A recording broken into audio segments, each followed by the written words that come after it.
1 Samuel chapter 5. After the Philistines had captured the ark of God, they took it from Ebenezer to Ashdod.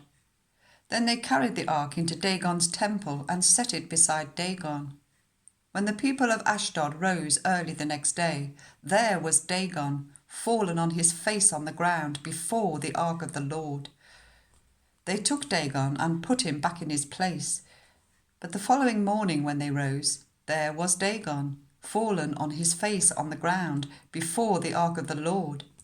His head and hands had been broken off and were lying on the threshold. Only his body remained. That is why to this day neither the priests of Dagon nor any others who enter Dagon's temple at Ashdod step on the threshold. The Lord's hand was heavy on the people of Ashdod and its vicinity. He brought devastation on them and afflicted them with tumours. When the people of Ashdod saw what was happening, they said, "The ark of the God of Israel must not stay here with us, because his hand is heavy on us and on Dagon our God." So they called together all the rulers of the Philistines and asked them, "What shall we do with the ark of the God of Israel?" They answered, "Let the ark of the God of Israel be moved to Gath." So they moved the ark of the God of Israel.